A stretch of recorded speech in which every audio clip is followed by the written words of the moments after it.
Welcome to the Deep Dive. Today we're looking at Abraham Lincoln.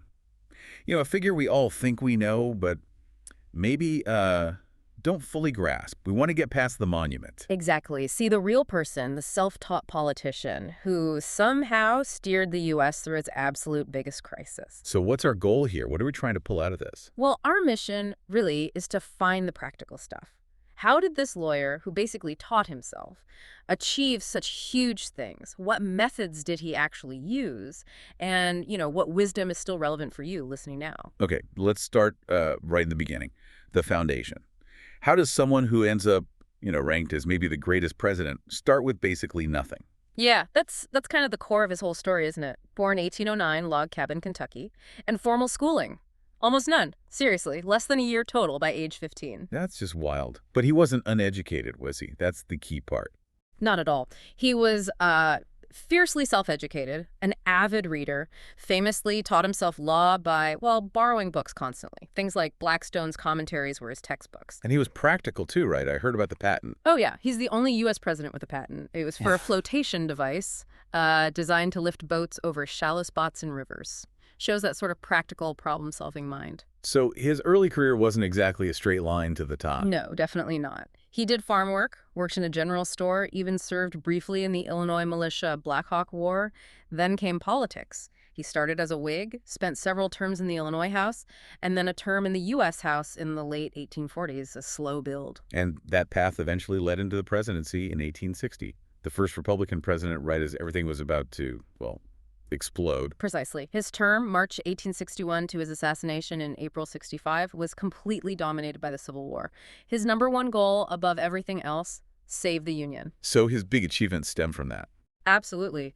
His leadership during the war, micromanaging strategies sometimes, setting up the naval blockade, then issuing the Emancipation Proclamation in '63. That was huge, both morally and, frankly, as a military tactic. And a necessary move. Yes.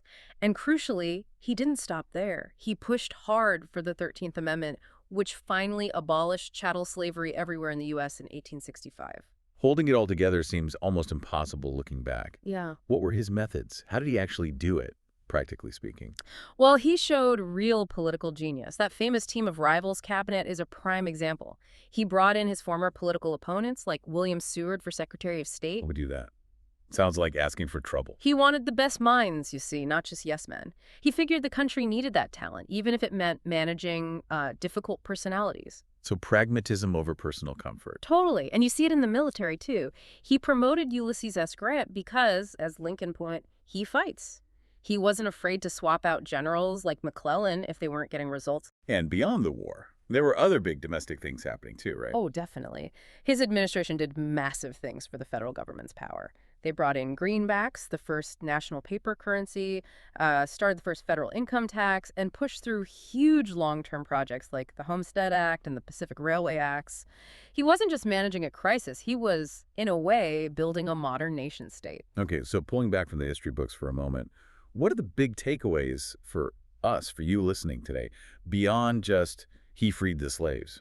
I think one key lesson is integrity, combined with just incredible perseverance. He dealt with serious mental health issues, what they called melancholy back then, likely clinical depression for him, yet he kept going. That story about the Dakota War trials really stands out there. It really does. Imagine being told, executing these 303 condemned warriors would help you win re-election in a key state. He flat out refused, said, "I could not afford to hang men for votes." Sticking to a moral line, even when it was politically difficult, that's powerful. And his words, they just echo, don't they? The house divided speech. A house divided against itself cannot stand. A stark warning. And Gettysburg, that phrase everyone knows. Government of the people, by the people, for the people, shall not perish from the earth. Just defining the whole American project right there. But maybe the most relevant for today is that message of reconciliation. I think so.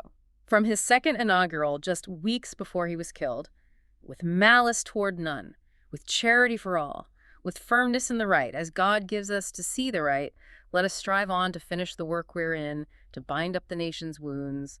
That approach, trying to heal rather than punish, feels incredibly relevant. His assassination, of course, turned him into a martyr.